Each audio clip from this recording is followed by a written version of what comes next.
계속해서 하나님의 말씀, 창세기 말씀을 보고 있는데요. 지난 시간까지 우리는 하나님께서 6일간 천지 만물을 창조하시고 마지막 6일째 되는 날 하나님의 형상을 닮은 사람을 창조하시는 그런 말씀을 쭉 이제 보았습니다. 그런데 오늘 우리가 읽었던 말씀은 그 6일째 하나님께서 하나님의 형상을 닮은 사람을 만드실 때 좀 디테일하게 그것을 설명하는 장면이 우리가 오늘 읽었던 창세기 2장 4절로 17절의 장면입니다. 먼저 4절을 보시면요.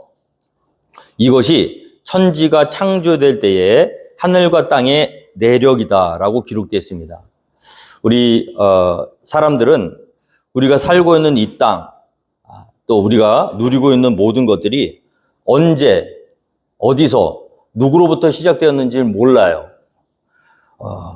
그런데 유일하게 우리가 살고 있는 이 세상, 그리고 우리가 누리고 있는 이 모든 자연, 모든 만물이 언제 어디서 누구로부터 어떻게 시작되었는지를 알려주고 있는 것이 우리가 읽고 있는 하나님의 말씀입니다. 그래서 우리는 이 말씀이 진리라고 믿는 것이 우리의 신앙의 그런 고백이 되어야 될 줄로 믿습니다. 사람들은 이 우주와 이 만물이 어떻게 생겨나는지 모르니까 다 자기 나름대로 이렇게 되었을 거야 하면서 추측을 하거나 또 자기 마음대로 생각하는 경우가 있는데, 이 만물은, 우리를 비롯해서 모든 만물은 하나님의 계획 가운데, 그리고 하나님의 섭리하신 가운데 정확하게 하나님이 계획하신 대로 창조되었던 것을 우리가 알 수 있겠죠. 그 마지막 날 여섯째 날에는 하늘과 땅의 내력을 하나님께서 이렇게 우리에게 설명해 주고 계시는데요.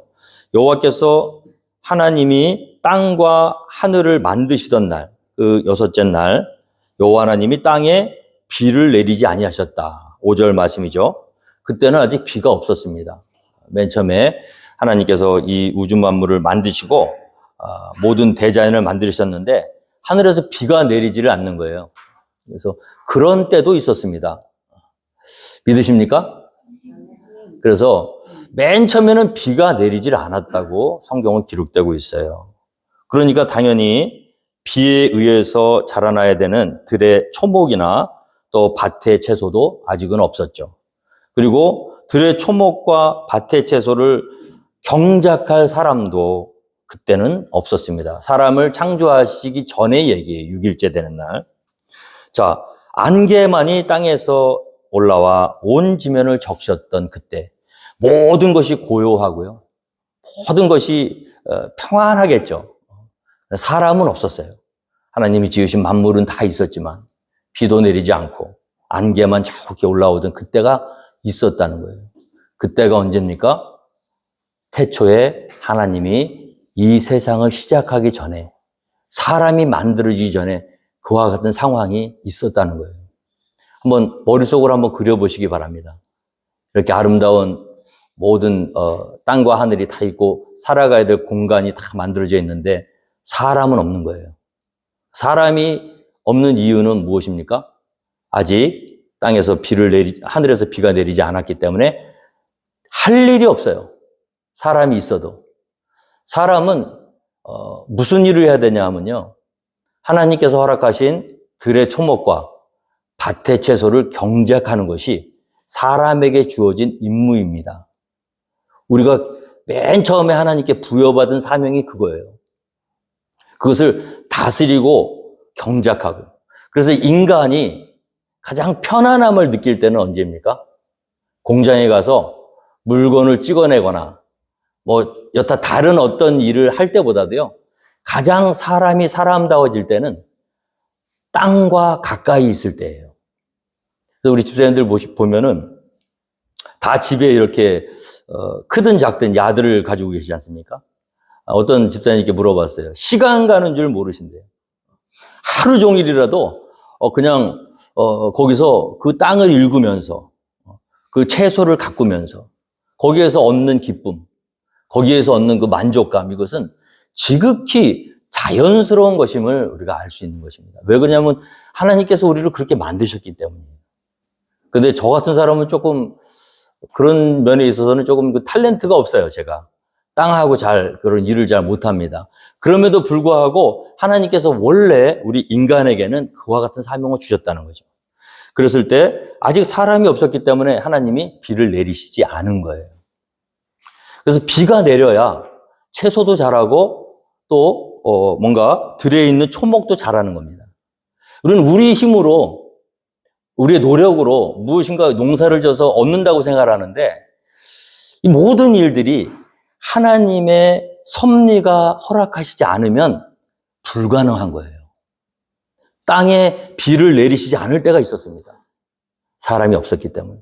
그러니까 오늘날에도 하나님이 때에 맞춰서 이른 비와 늦은 비를 내려주시지 않으면 우리는 우리에게 있는 가장 큰 즐거움인 초목을 가꾸고 밭에 채소를 경작하는 일을 할 수가 없어요.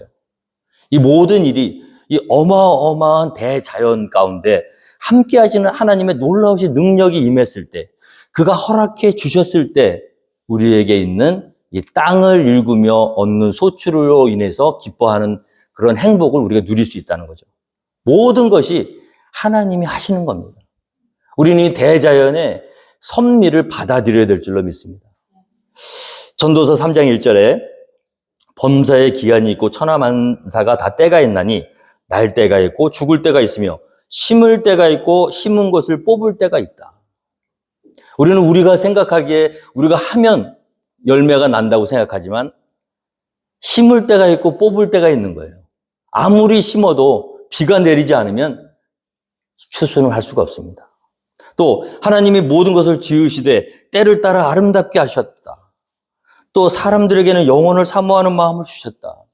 오늘 이 우주 만물이 돌아가는 원리, 우리가 이렇게 살 수 있는 모든 이 능력과 또 이 모든 이유와 근원은 어디서 비롯되는 겁니까? 하나님께로부터 우리가 살 수 있도록 하나님이 허락해 주셨기 때문에 우리가 이 모든 일들을 감당할 수 있다는 것을 잘 알 수 있었죠. 사람을 만들어 놓으시고 드디어 비를 내려주셨습니다. 그래서 어떻게 됩니까? 신명기 11장 14절에 여호와께서 너희의 땅에 이른 비 늦은 비를 적당한 때에 내리시리니 너희가 곡식과 포도주와 기름을 얻을 것이요. 여러분, 우리가 어떻게 살죠? 누구의 힘으로 살죠? 우리가 아무리 열심히 발버둥 치고요, 땀을 흘리고요, 최선을 다해서 살아도요, 하나님께서 적당한 때에 적당한 방법으로 적당한 은혜를 우리에게 허락해 주시지 않으면 우리는 아무것도 할 수 없다는 것을 창세기의 말씀을 통해서 깨달아야 할 줄로 믿습니다. 천지 만물을 이루신 하나님이세요. 비를 안 내리던 때도 있었어요. 다만 안개가 땅에서 올라와 자욱히 온 지면을 적셨던 때도 있었어요. 그런데 오늘날에는 하나님께서 비를 내려주십니다. 그래서 우리가 마음 놓고 들에서 밭에서 일을 하고 일한 만큼 소출을 얻고, 그래서 인간은 하나님을 의지하고 하나님이 허락하시는 한 안에서만 행복해지고 살아갈 수 있는 존재임을 깨닫는 것이 믿음이에요. 그런데 우리는 이 죄악으로 타락된 인간은 이 사실을 잃어버립니다. 열심히 살다 보니까 노력하면 내가 노력해서 다 된 줄 알아요. 내가 땀을 흘렸기 때문에 다 이룬 줄 알아요. 그럼 오늘날에도 하나님께서 하늘에서 비를 내려주시지 않으면 우리의 모든 삶을 영위해 나갈 수 없다는 것. 그것을 믿음으로 고백하고 하나님을 의지하고 하나님의 권능에 모든 사람들이 모든 일들을 내려놓고 주님을 의지할 때 이 창조 질서에 이 하나님이 허락하신 이 창조 질서가 이루어지는 줄 믿습니다. 자, 그리고 나서 여호와께서 6일 날 하신 게 7절 말씀에 여호와 하나님이 땅의 흙으로 사람을 지으셨다. 할렐루야. 자, 이제 아직 비를 내리시지 않았기 때문에 사람이 할 일이 없었죠. 그런데 땅의 흙으로 하나님께서 우리가 지난주에 살펴본 대로 우리의 형상을 따라 우리의 모양대로 우리가 사람을 만들자 해서 하나님의 형상, 하나님의 모양대로 흙으로 사람을 만드셨어요. 오늘 그래서 이 사람을 만드신 다음에 하나님께서 하신 말씀이 우리가 읽은 7절 말씀입니다. 여호와 하나님이 땅의 흙으로 사람을 지으시고 생기를 그 코에 불어넣으셨다. 할렐루야. 여러분, 하나님이 땅의 흙으로 사람을 만드신 다음에 그에게 하신 일은 생명의 기운을 그 코에 불어넣어 주신 거예요. 동물들도 다 지으셨잖아요. 돼지나 개나 소도. 근데 그런 말씀이 없어요.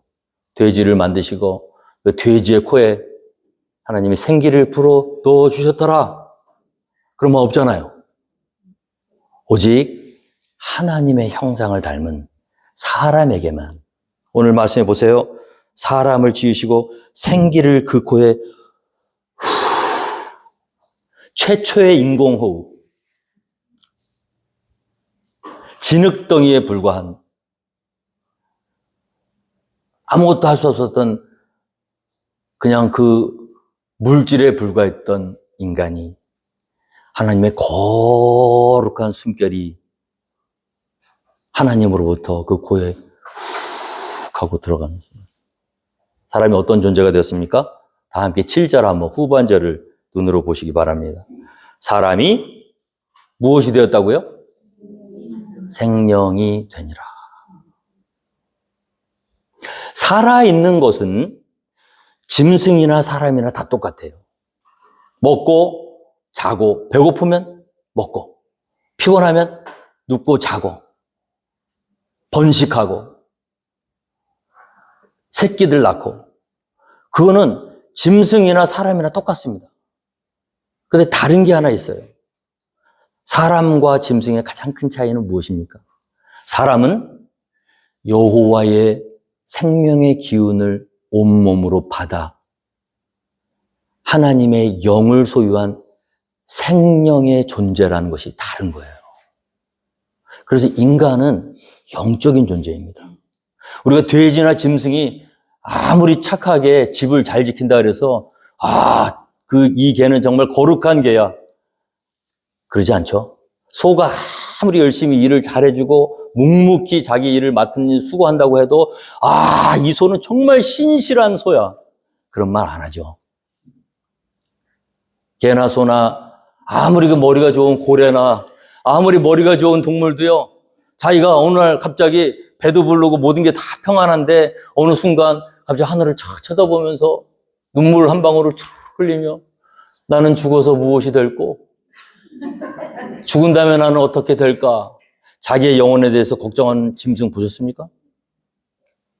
오직 인간만이, 사람만이 나는 어디로부터 왔으며 어디로 가는 존재일까?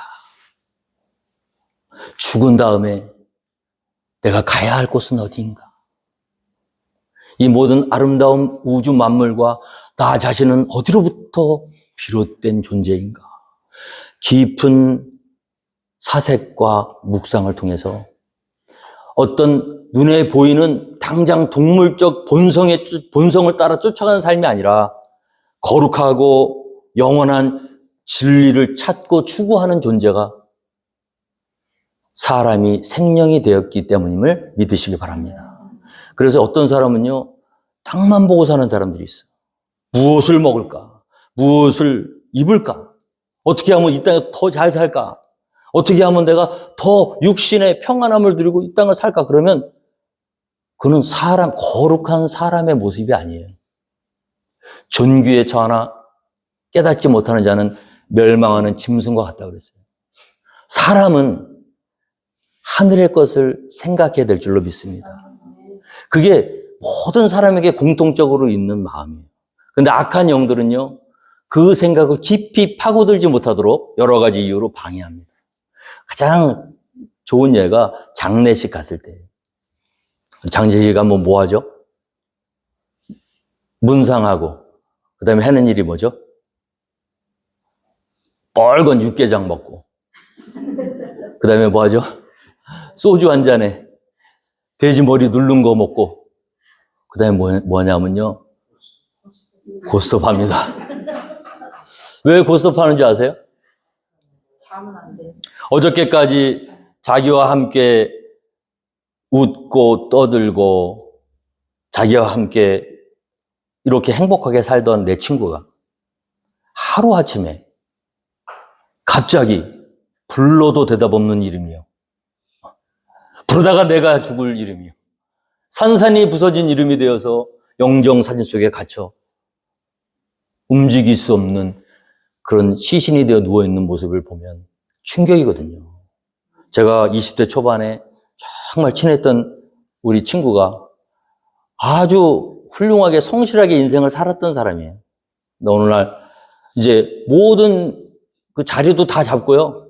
그 정말 세운상가, 정말 한국의 이 전자기품 쪽으로는 그때 당시는 최고였어요. 거기에 이제 어렸을 때부터 입사를 해서 인정을 받아가지고, 거의 뭐 정말 이 자기 가게 비즈니스를 이제 할 수 있을 정도의 그런 위치까지 올라와서 다들 부러워했어요. 돈도 잘 벌고, 얼굴도 잘생겼고. 이제 장가만 가면 돼, 이제는.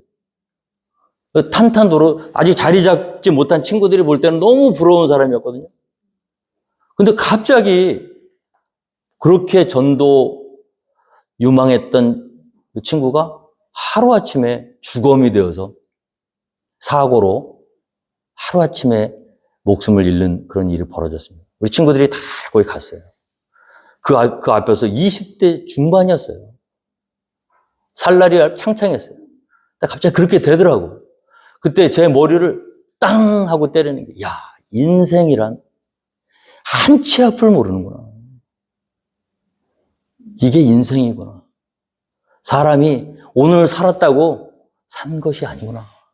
어저께 분명히 나하고 통화하고 어저께 분명히 내가 부러워하던 그 친구인데 오늘 그가 이뤄놓은 모든 것들이 아무 쓸모없는 주검이 되어서 누워있더라고요. 제가 그때 그 젊은 시절에 엄청나게 큰 충격을 받았어요. 그때는 제가 하나님을 잘 안 믿고 이 세상이 좋아서 떠돌아다닐 때인데 그 충격을 받고 깊게 생각을 하게 됐어요. 주일학교 때 들었던 말씀. 사람이 죽으면 어디로 가는가? 이 땅의 삶이 단조하고 조금 더 움켜쥐기 위해서 발버둥치는 이 삶이 아무것도 아니구나. 야, 깊은 묵상이 하게 되더라고요. 근데 그것도 잠깐 그 문사로 돌아와서 그 괴로움을 잊기 위해서 한 잔 술에 돼지머리 누른 거로 그 다음에 돈 한 푼 벌겠다고 피튀기게 눈이 뻘개가지고 밤새도록 이 도박에 마음을 뺏기고 그러면서 뭘 해요? 죽음에 대한 공포, 사후 세계에 대한 영적인 진리에 대한 내가 왜 살며 어디로부터 왔으며 어디로 가게 될 것인가에 대한 깊은 생명으로서 영적인 존재로서 깊이 자기 자신을 돌아보고 자기 삶을 다시 한번 되새겨야 되는 그런 타이밍을 그렇게 뺏어가더라고요.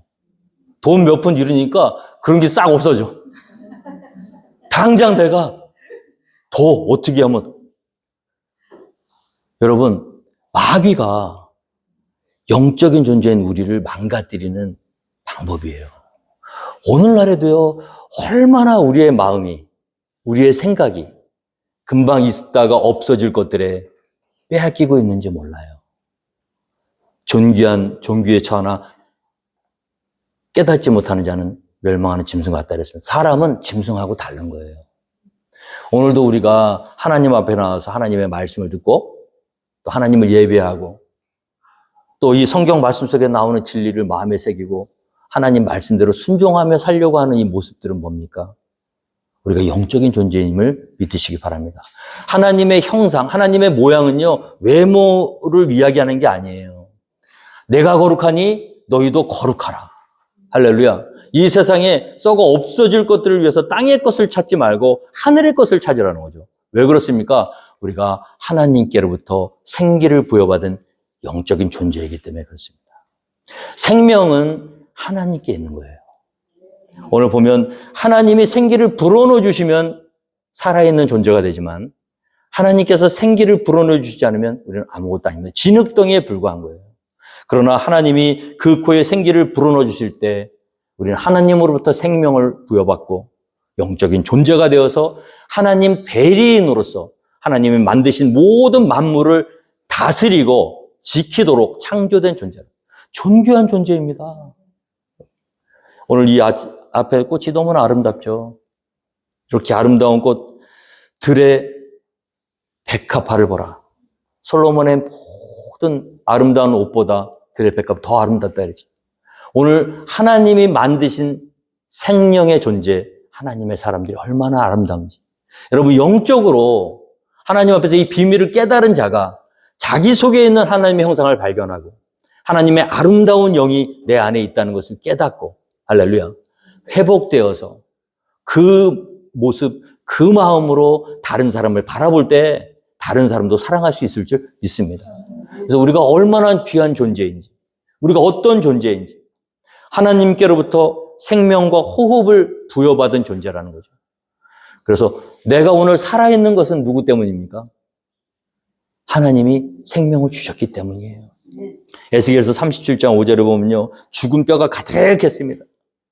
자, 그 골짜기에 하나님께서 에스겔을 이끄시고 주 여호와께서 이 뼈들에게 말씀하노니 네가 보기엔 이 뼈들이 어떻게 될 것 같냐? 살아나겠냐? 에스겔이 주여 주님만이 아십니다. 그랬을 때 주 여호와께서 이 뼈들에게 이같이 말씀하시기를 내가 생기를 너희에게 들어가게 하리니 너희가 살아나리라. 여러분, 살아있다고 살아있는 게 아니에요. 영적인 하나님의 영적인 생명으로서의 자기 자신을 자각하지 못하면 그 사람은 멸망하는 짐승과 같다 그랬어요. 오늘 우리가 여기 살아있고 이 땅에서 이 삶을 누리는 것은 하나님께서 우리에게 생기를 주셨기 때문에 믿음으로 고백하시는 저와 여러분이 되기를 주님으로 축원드리겠습니다. 세상 것, 땅이 없어질 것이 중요한 게 아니라 나에게 영원한 생명을 주시고 내가 살 수 있도록 하나님이 나에게 그 코에 하나님의 생기를 불어넣어 준 존재가 바로 나라는 거예요. 거룩한 존재입니다. 귀한 존재예요. 영적인 존재예요. 이 거룩하고 복되고 귀한 존재, 이것이 하나님 안에서 회복이 되어야, 영적으로 살아나야 살아있는 사람이에요. 우리가 살아있는 것 같아도 하나님이 오늘 밤 내 영혼을 내가 도로 찾으리니 하고 그 생기를 우리 코에서 딱 빼앗는 순간 우리 어떻게 됩니까? 손가락 하나도 움직일 수 없는 생기가 빠져나간 그냥 물질인 흙으로 돌아가는 존재가 바로 우리라는 거예요. 그러나 하나님께서 우리가 이렇게 깊은 묵상과 사색과 하나님을 찾는 이 간절한 이 마음, 이 모든 영혼을 하나님이 생기를 불어넣어 주셨기 때문에 우리에게 있다는 겁니다. 근데 그것을 영적으로 받아 누리지 못하고 거부하면 살아도 살아있는 사람이 아니에요. 저는 오늘 주님의 이름으로 축원드립니다. 깨어 있으십시오. 할렐루야. 근이시나요? 깨어라. 이 세상에 있는 것이 다가 아니라 무엇을 먹을까, 무엇을 입을까, 세상 것 쫓아가지 말고 영적인 존재로서 하나님께 생명을 부여받은 존재로서 영원한 것을 추구하고 땅의 것을 찾지 말고 위의 것을 찾으며 하나님의 뜻을 이루기 위해서 살아가야 되는 것이 저와 여러분에게 있는 사명인 줄 믿습니다. 오늘 하나님께서 이 모든 것들을 만들어 놓으시고요. 그 다음에 어떻게 하셨습니까? 그 땅에서 하나님이 그 사람을 위해서 동산을 창설하셨습니다. 그 동산의 이름은 에덴 동산이었고요. 장소는 동방이었습니다. 그리고 하나님이 지으신 그 사람을 거기에 두셨습니다. 여호와 하나님이 그 땅에서 보기에 아름답고 먹기에 좋은 나무가 많이 나게 하셨습니다. 그래서 그것을 먹을 수 있도록 하나님이 그에게 허락하셨습니다. 그런데 그 가운데는 가운데에 있었던 두 종류의 나무가 있었는데 하나는 생명나무고요. 하나는 선악을 알게 하는 나무였습니다. 자, 그래서 하나님께서 그 에덴 동산에서 강이 흘러나와서 동산을 다 적시게 하시고 거기서 갈라져 네 근원이 되게 하시고 여러 충만한 그런 은혜를 그 동산으로부터 이렇게 흘러나오게 하셨어요. 그래서 그 동산에서는 괴로움이 없었습니다. 항상 풍요로운 땅이었어요. 다툼이 없었어요. 불안함이 없었어요. 죽음이 없었어요. 두려움이 없었어요. 늘 충만한 은혜가 넘치는 그런 낙원이었습니다. 거기에서 하나님께서 그 사람을 에덴 동산에 두시고 그것을 경작하며 지키도록 명령하셨습니다. 이것이 하나님께서 인간에게 주신 최초의 명령이에요. 하나님이 만드신 아름다운 동산에 있는 모든 나무들, 들의 초목들, 이것들을 경작하며 또 지키며. 그래서 우리가 이 가든 일을 할 때 그렇게 기쁜가 봐요. 그게 우리의 DNA 속에 그게 있기 때문에. 이럴 때, 이때는요, 여러분들이 잡초 걱정도 안 하셔도 돼요. 잡초도 없었어요. 엉겅퀴 나지 않았습니다. 심으면 그대로 정직하게 자라고. 얼마나 벌레 잡을 필요도 없었을 것 같아, 제가 보기에는. 제초제라든지 뭐 이런 농약도 안 쳐도 됐을 것 같아. 모든 것이 꼬이지 않고 하나님의 창조 질서 가운데 어그러지지 않고 하나님의 창조 질서 안에서 평안하게 살 수 있었던 곳이 에덴 동산이었습니다. 그곳에서는 노동이 고통이 아니었을 거예요. 기쁨이었을 거예요. 감사했을 거예요. 인생이 꼬이지 않았을 거예요. 자, 그렇게 잘 살고 하나님께서 그에게 이렇게 말씀하셨습니다. 여호와 하나님이 그 사람에게 명하여 이르시되 동산 각종 나무의 열매는 내가 임으로 먹되. 먹을 걱정도 안 해도 돼요. 동산에 있는 나무들이 어떤 나무들이었습니까? 보기에 아름답고 먹기에 좋은 나무예요. 아름답고 좋은 나무가 지천에 널려 있어요. 언제든지 먹고 싶으면 먹을 수 있었어요. 하나님이 허락하셨어요. 동산 각종 나무의 열매는 내가 임으로 먹어라. 할렐루야. 이보다 더 좋은 낙원이 어디 있습니까? 하나님이 베풀어 주신 축복의 땅에서 우리는 하나님이 베풀어 주실 것을 누리기만 하면 됐던 그런 때가 있었어요. 고통도 없어요. 그래서 여러분, 천국에 가면 우리가 일을 할까요? 안 할까요? 어떤 사람은 일하는 게 너무 고통스러우니까 천국에 가면 먹고 놀겠다 이렇게 생각하시는 분이 있을 수도 있는데 원래는요, 일 자체가 고통이 아니었어요. 그래서 6일간에 열심히 일하라고 하나님도 말씀하셨어요. 6일 동안은 열심히 일을 해라. 일하지 않는 자는 먹지도 말아라. 그 일은요, 우리에게 무거운 징벌이 아니에요. 하나님이 지극히 정상적으로 창조 질서 가운데 인간은 일을 하도록 창조가 된 그런 존재라는 걸 우리가 창세기 말씀을 통해서 알 수 있죠. 근데 언제부터 이 일이 우리에게 고통이 되었습니까? 죄를 짓는 순간 이제 땅은 엉겅퀴를 내기 시작해요. 과거에는 그냥 뿌리고 기다리면 됐는데 이제는 수고하고 땀을 흘려야 얻을 수 있는 그런 타락의 고통 가운데 빠지게 된 거예요. 그래서 우리가 일이 힘든 거예요. 근데 원래는 그렇지 않았어요. 우리가 천국에 가면 새하늘과 새 땅에서도 저는 일을 하려고 믿습니다. 일 안 하면 뭐 하실 거예요? 근데 그 일은 고통이 아니에요. 엉겅퀴도 없고요. 수고하고 땀을 흘려야 얻을 수 있는 것도 아니고 기쁨으로 감사함으로 일하면서 기뻐하고 즐거워하면서 그 일을 감당할 수 있는 때가 다시 오리라 믿습니다. 이때가 바로 그런 때예요. 타락 이전의 인간. 에덴 동산에서 기쁨으로 일하고 순종함으로 일하면 다 뭐예요? 내 마음대로 할 수 있는 그때. 근데 오늘 우리 말씀의 제목이 뭡니까? 반드시 죽으리라. 거기까지 오면 참 좋은데 하나님이 그 마지막 17절 말씀을 우리에게 하시는 바람에 자, 한번 17절 말씀 우리 한번 읽도록 하겠습니다. 시작. 선악을 알게 하는 나무의 열매는 먹지 말라. 내가 먹는 날에는 반드시 죽으리라 하시니라. 그렇습니다, 여러분. 그 에덴 동산의 모든 나무의 열매를 먹을 수 있는데 오직 한 가지 동산 가운데 있는 선악을 알게 하는 나무의 열매는 먹지 말라고 하나님께서 명령하셨어요. 그럼 먹지도 못할 나무를 왜 만들어 놓으셨는가? 선악을 아는 것이 뭐가 나쁜가? 여러 가지 생각을 할 수 있고 또 왜 하나님은 그와 같은 나무를 만들어 놓으셔서 우리로 하여금 하나님의 말씀을 어겨서 죄를 짓게 만드셨는가? 이런 불평도 할 수가 있겠죠. 그러나 우리가 중요한 일은 무엇입니까? 이 모든 만물이 다 하나님 것이라는 거예요. 하나님 지으셨고요. 하나님의 뜻이에요. 우리가 그 뜻이 옳으냐 그르냐를 우리 나름대로 판단하기 전에 피조물의 위치에서 가장 합당하게 하나님의 말씀에 반응해야 되는 건 뭐냐면 하나님이 말씀하셨기 때문에 그 말씀이 진리임을 믿고 할렐루야. 하나님의 말씀에 순종해서 그 말씀을 따르는 것이 바로 하나님께서 우리에게 요구하신 것이고 우리가 하나님께로부터 지음받은 인간으로서 하나님께 당연히 돌려드려야 되는 그런 태도였겠죠. 오늘 로마서 9장 20절에 이 사람아 내가 누구이기에 감히 하나님께 반문하느냐.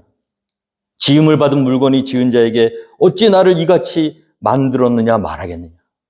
오늘 하나님의 말씀 앞에서 원래 창조된 우리 인간, 피조물인 우리 인간이 돌려드려야 되는 반응은 뭐냐면 있는 그대로 그 말씀을 받아들이고 순종하는 거예요. 그랬으면 우리는 고통에 빠지지 않았을 겁니다. 하나님께서 선악을 알게 하는 나무의 열매는 먹지 말라 했을 때 왜 먹지 말라고 하셨는지, 왜 그래야만 하는지, 그 이유가 무엇인지를 묻기 전에 하나님의 말씀하셨기 때문에 나는 하나님의 말씀을 따르겠습니다 하고 순종했다면 우리가 이와 같은 고통 가운데 빠지지 않을 수 있었겠죠. 그럼 왜 그런 나무를 만들어 놓으셨을까? 그것은 우리가 동산 가운데 있었거든요, 이 나무가. 자, 가운데 있으면 잘 보일까요? 보이지 않을까요? 아침마다 눈을 뜨면 가장 먼저 보이는 나무가 하나님이 먹지 말라고 하신 그 나무예요. 차라리 저 구석에 어디 처박혀서 안 보이는 데서 숨겨져 놨다면 그래도 보기 전에는 생각이 안 나니까 마음대로 내가 살겠는데 이거는 빼도 박도 못하게 한가운데에 더군다나 그 보기에 아름답고 먹기에 좋은 나무가 가득하지만 이 선악과는 어떤 나무입니까? 보암직도 하고 먹음직도 하고 지혜롭게 할 만큼 탐스럽기도 한 그 나무. 그 나무가 동산 중앙에 딱 있단 말이에요.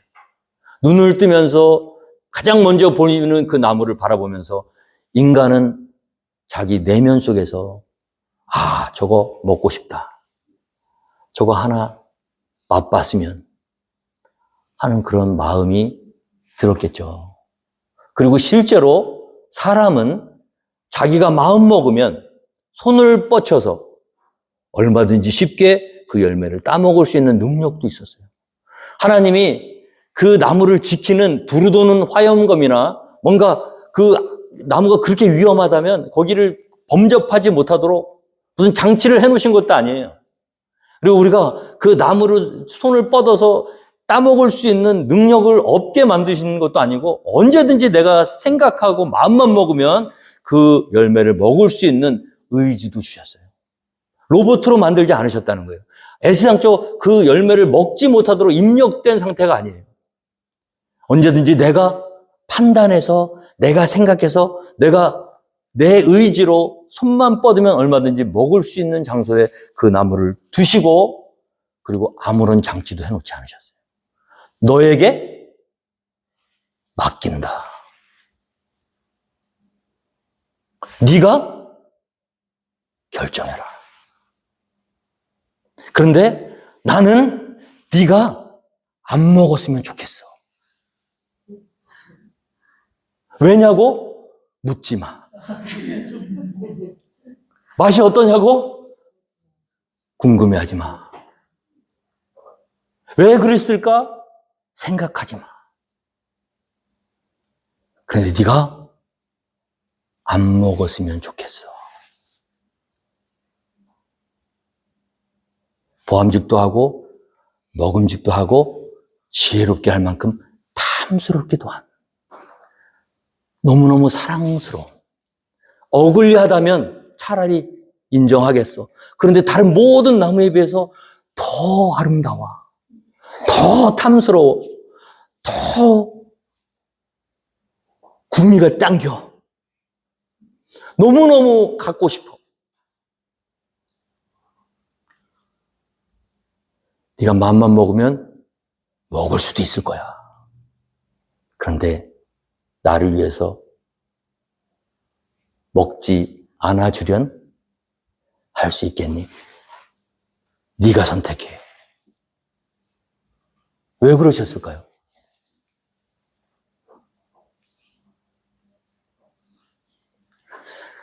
우리를 시험에 빠뜨리시기 위해서, 우리에게 죄라는 고통을 더해주시기 위해서 하나님이 트랩을 설치해 놓으시고, 너놈들아 봐라, 너희가 이 시험을 이길 수 있겠니? 못 이길걸? 그거 따먹고 너희들은 고통받아 죽어야 돼 하고 우리를 죽이시기 위해서 하나님이 그렇게 하셨을까요? 야고보서 말씀은 어떻게 말씀합니까? 시험을 참는 자는 복이 있나니 이는 시련을 견뎌낸 자가 주께서 자기를 사랑하는 자들에게 약속하신 생명의 면류관을 얻을 것이기 때문이라. 사람이 시험을 받을 때에 내가 하나님께 시험을 받는다 하지 말지니 하나님은 악에게 시험을 받지도 아니하시고 친히 아무도 시험하지 아니하시느니라. 우리를 트레이닝 하실 때는 있어요. 근데 트랩을 거셔서 우리를 망가뜨리시는 하나님은 아니세요. 그럼 왜 그러셨을까? 딱 한 가지인 것 같아요. 네가 정말 사랑하고 네가 정말 원하는 그것과 나와 둘 중에 하나만 선택해 주겠니? 날마다 눈을 뜨면서 네가 하고 싶은 일, 네가 가고 싶은 곳, 네가 살고 싶은 삶이 아니라 너의 마음과는 맞지 않고 너의 뜻과는 맞지 않지만 내가 너에게 살으라고 했던 그 말, 그 뜻, 그 길을 따라올 수 있겠니? 그걸 통해서 나는 날마다 네가 이제야 정말로 나를 사랑하는 줄을 알겠노라. 하나님이 우리에게 받으시기 원하시는 건 뭐냐면요, 자유의지를 주시고 그와 같은 그런 자유의지를 마음대로 사용할 수 있는 환경을 다 허락해 주시고, 그럼에도 불구하고 우리가 좋아하고 우리가 사랑하는 것을 선택하지 않고 마음을 다하고 뜻을 다하고 힘을 다하고 목숨을 다해서 주 나의 하나님을 사랑하는 모습을 날마다 확인하고 싶으셨던 거예요. 오늘날에는요, 우리에게 있는 선악과는 무엇일까요? 제가 사랑하는 우리 친구 목사님이 미국에서 목회하시다가 안 되셔가지고 한국을 돌아가셨어요. 그래서 정말 훌륭한 목사님이시고 또 학교로는 저보다 선배님이시기도 한데, 지금 이제 한국에서 군부대에 이제 이렇게 군인은 아니고요, 민간 목사가 군부대 목회를 하는 그런 시스템이 한국에 돼 있거든요. 거기 가셔서 자비량으로 한 100명 가까이 이제 군대 장병들이 이제 와요. 젊은 청년들은 매주 말씀을 선포하고 찬양을 잘 하시거든요. 찬양도 하고 그렇게 하면서 그 아이들도 자비량으로 트럭 기사합니다. 일주일 6일은 큰 화물 트럭 윙바디를 사셔가지고 전국을 누비고 다니시다가 말씀 좀 탁 때문에 하시고 해서 주일날 가서 자기 자비량으로 그 100명 아이들 햄버거 점심을 이제 서비스로 이제 하고, 돈도 많이 들어가요. 우리도 좀 그런 목사님 좀 도우면 참 좋겠는데, 근데 그 목사님이 간증하시는 걸 제가 들었는데, 중학교 3학년 때 하나님을 만나셨더라고요. 예수님을 만났더라고요. 근데 예수님을 안 믿는 집안이에요. 형이 8년 차이가 나는 형님이 교회 가지 말라고 했는데 왜 자꾸 가냐 그래서 나오라 그래서 빠따를 엄청 때렸대. 엄청 맞고 이제 교회를 못 가는 거잖아요. 그 다음 주에 교회를 안 간다고 생각하니까 못 살겠더래요. 살고 싶지 않더래요. 그래서 쥐약 2봉을 뜯어가지고 우유에 타서 마셨대요. 중학교 3학년짜리가. 근데 이제 병원에 바로 실러 갔는데 너무 많이 먹어가지고 두 번 정도 죽을 고비를 간신히 넘기고 어떻게 살았대요. 근데 그 두 번째 고비의 응급실에서 누워서 이제 사경을 헤매는데 그 어머님이 그 침대 머리맡에 앉아가지고 막내 아들이거든요. 울면서 교회도 안 다니시는 분인데 막 기도를 하시더라는 거예요. 그래서 자기가 중3짜리가 이렇게 누워 이렇게 보는데, 내가 그 생각이 들더래. 내가 죽으면 안 되겠다. 내 마음은 뭐죠? 죽고 싶어요. 죽으면 끝날 것 같아. 근데 어머님이 고통스러워하는 모습을 보니까 죽어서는 안 되겠다. 여러분, 오늘 우리에게 있는 선악과가 저는 바로 이런 거라고 생각합니다. 나는 하고 싶거든요. 너무너무 하고 싶어요. 해도 돼요, 그리고. 그런데 내가 그것을 하는 순간 피눈물을 흘리며 마음을 찢으며 우리를 사랑하시되 죽기까지 사랑하사 독생자를 내어주시면서까지 우리를 살리시고 싶어 하시는 하나님의 눈물이, 그 피눈물이 보이거들랑 내가 하고 싶은 것을 내려놓고 아무리 하고 싶고 할 수 있다고 할지라도 그 길을 거부하고 하나님이 원하시는 말씀으로 돌아설 때, 할렐루야, 우리가 내 마음을 다하고 뜻을 다하고 내 목숨을 다하여 주 너희 하나님을 사랑하라 하는 그 하나님이 우리에게 받으시길 원하시는 그 사랑을 하나님께 보여드리는 줄 믿습니다. 오늘 하나님이 우리에게 주신 선악과가 무엇일까요? 이제 앞으로 다가오는 한 주간 동안에 싸우고 싶은 생각이 든다. 세상으로 가고 싶은 생각이 든다. 하나님이 싫어하시는지 뻔히 알면서도 하고 싶은 생각이 든다 할 때 내가 지금 누구를 선택할 것인가? 하나님은 왜 나에게 죄를 지을 수도 있는 능력을 주시고 나에게 맡기셨을까? 내가 이 일을 할 때 하나님이 흘리실 피눈물이 내 가슴이 아프다. 그러면 우리가 하나님의 자녀예요. 그런데 하나님의 마음이 어떻게 되건 말건 당장 내가 하고 싶은 일을 나는 해야 직성이 풀려. 그렇다면 우리는 하나님의 자녀는 아닐 것입니다. 오늘 이 아침에 하나님이 우리를 죽이시기 위해서가 아니에요. 반드시 죽으려 하셨죠? 살아있는 게 고통이에요. 하나님과 원수 맺으며 살아있는 것은 그 자체가 고통입니다. 그래서 죽이신 거예요. 하나님으로부터 비롯된 존재는 하나님과 관계가 원만해야지 살 가치가 있는 거예요. 오늘도 하나님께서 우리에게 원하시는 것은 무엇입니까? 하나님의 뜻대로 행하면서 사는 것. 내 뜻을 버리고 하나님의 말씀에 순종할 때 하나님께서 우리에게 큰 축복과 참된 평강을 허락해 주실 줄 믿습니다. 말씀에 순종하셔서 한 주간의 삶도 승리할 수 있는 저와 여러분이 되시기를 주님으로 축원드리겠습니다. 다 함께